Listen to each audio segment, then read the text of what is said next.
1982 में कोंकण के एक गांव में गोठिया एक युवा ब्राह्मण लड़का है जो मुन्नी नाम की एक लड़की से प्यार करता है जो उससे 7 साल बड़ी है।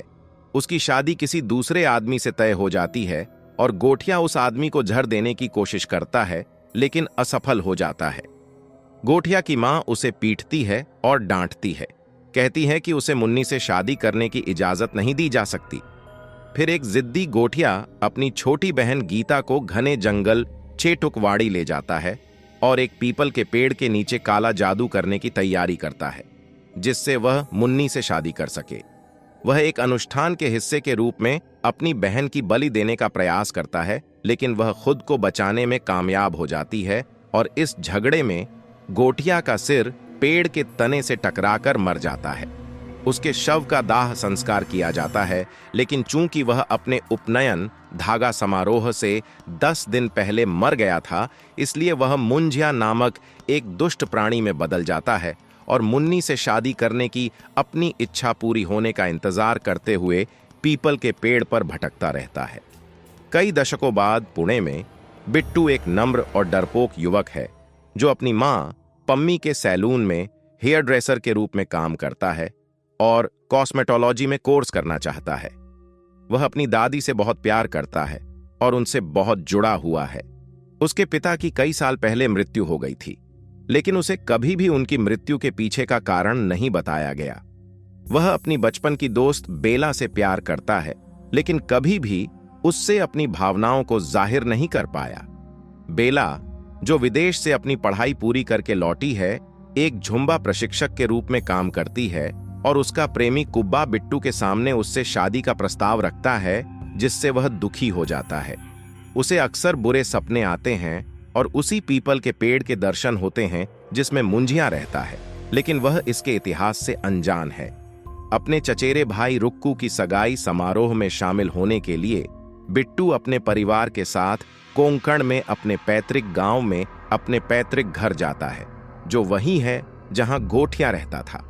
बिट्टू के चाचा बालू काका बिट्टू को बताते हैं कि कई साल पहले बिट्टू के पिता कई चेतावनियों के बावजूद चेतुकवाड़ी में भूतिया पीपल के पेड़ के पास गए थे।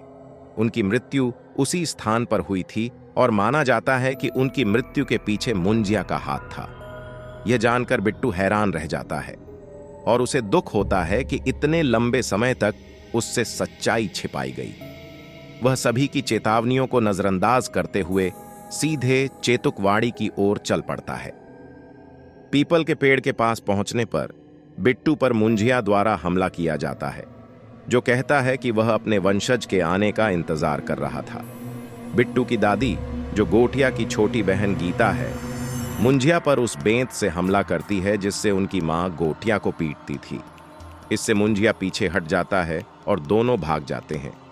गीता बिट्टू को बताती है कि उसके पिता को भी पीपल के पेड़ के दर्शन होते थे।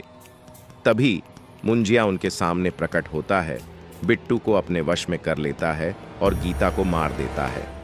हैरान और दुखी बिट्टू और पम्मी पुणे में अपने घर लौट आते हैं जहां बिट्टू अभी भी मुंजिया के वश में है। मुंजिया उसे परेशान करना जारी रखता है और सूर्यास्त के बाद ही उसके सामने आता है और मांग करता है कि बिट्टू मुन्नी से उसकी शादी करवाने में उसकी मदद करे। वह पम्मी और उसके सभी दोस्तों को मारने की धमकी देता है अगर वह उसकी मांगे नहीं मानता। बिट्टू के अजीब व्यवहार और मुंजिया के अदृश्य होने को देखकर उसके आसपास के सभी लोग मान लेते हैं कि उसने अपनी दादी की मौत के सदमे के कारण ड्रग्स लेना शुरू कर दिया है और उसके लिए बहुत चिंतित हैं। बिट्टू अपने सबसे अच्छे दोस्त दिलजीत सिंह ढिल्लों उर्फ स्पीलबर्ग को मुंजिया के द्वारा अपने अंदर समाये होने की सच्चाई बताता है, जो स्टीवन स्पीलबर्ग का बहुत बड़ा प्रशंसक है और उसे एलियंस और वीडियोग्राफी का भी शौक है। स्पीलबर्ग मुंजिया को नहीं देख सकता लेकिन उसकी आवाज सुन सकता है और उसकी मौजूदगी को महसूस कर सकता है जिससे वह डर जाता है। वे दोनों मुन्नी की पहचान का पता लगाने की योजना बनाते हैं। वे रुक्कू से संपर्क करते हैं और उससे पूछते हैं कि क्या मुन्नी नाम की कोई महिला उनके गांव में रहती थी। रुक्कू बताती है कि मुन्नी नाम की एक लड़की उनके पड़ोसी के घर में रहती थी लेकिन कई साल पहले अपनी शादी के बाद वह दूसरे शहर चली गई थी। वह उन्हें मुन्नी की एक तस्वीर भेजती है और वे यह देखकर हैरान हो जाते हैं कि मुन्नी बेला से बिल्कुल मिलती जुलती है। यह सोचकर कि मुन्नी और बेला का रिश्ता हो सकता है, वे बेला के घर जाते हैं और पाते हैं कि मुन्नी बेला की दादी है। मुन्नी अब बूढ़ी हो गई है, इसलिए मुंजिया उससे शादी नहीं करना चाहता। हालांकि बेला मुन्नी जैसी ही दिखती है, इसलिए मुंजिया बेला की ओर आकर्षित होता है और कहता है कि वह बेला से शादी करना चाहता है। वह आगे कहता है कि वह बेला की बलि चढ़ा देगा ताकि उसकी मौत के बाद वे दोनों एक हो सकें। इससे बिट्टू हैरान रह जाता है। उसे लगता है कि वह बेला को हमेशा के लिए खो सकता है।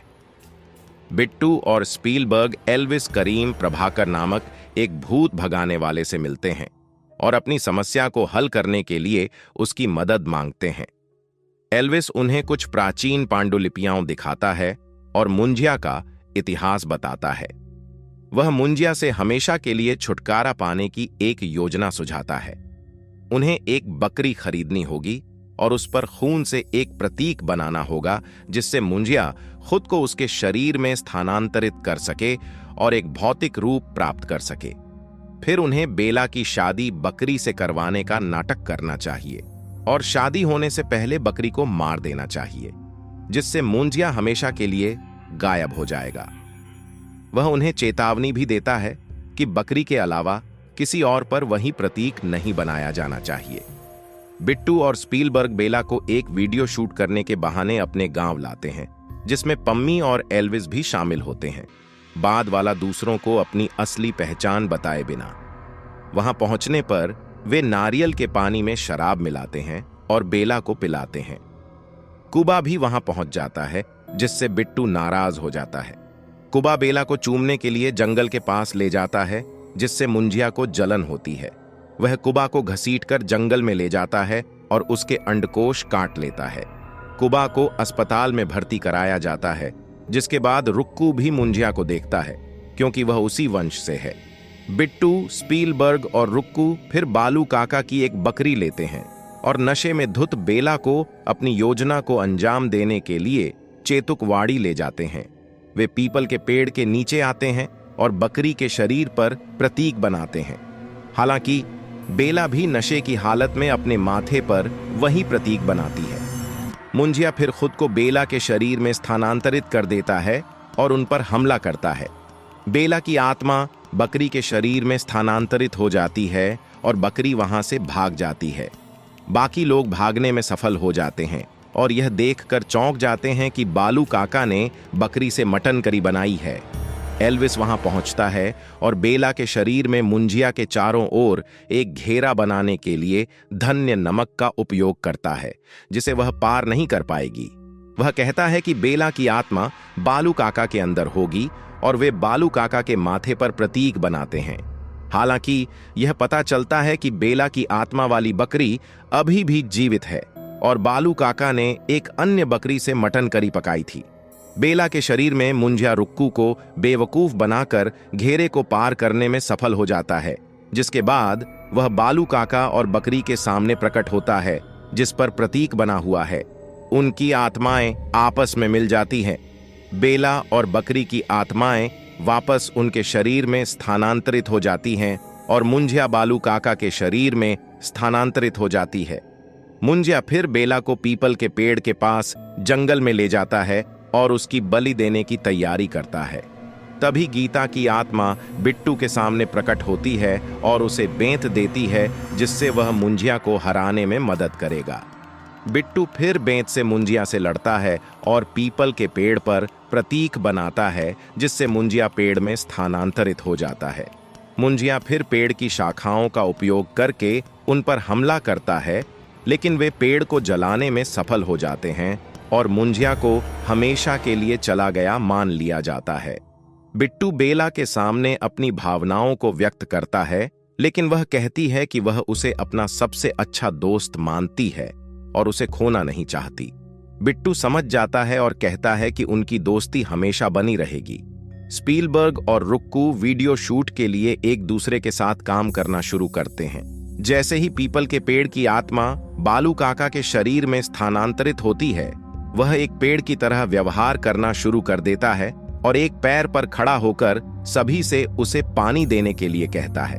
यह पता चलता है कि पीपल के पेड़ को काट दिया गया है, उसके हिस्सों को विभिन्न स्थानों पर ले जाया गया है और मुंजिया अभी भी पेड़ के उन हिस्सों में जीवित है। मिड क्रेडिट सीन में जना भास्कर उर्फ भेड़िया के लिए कुछ कपड़े लाती है क्योंकि वह जंगल में नग्न अवस्था में फंसा हुआ है, संभवतः पिछली रात एक वेयरवोल्फ में तब्दील होने के बाद। वह मुन्नी नामक ब्रांड का अंडरवियर पहनता है जिसे मुंजिया देख लेता है।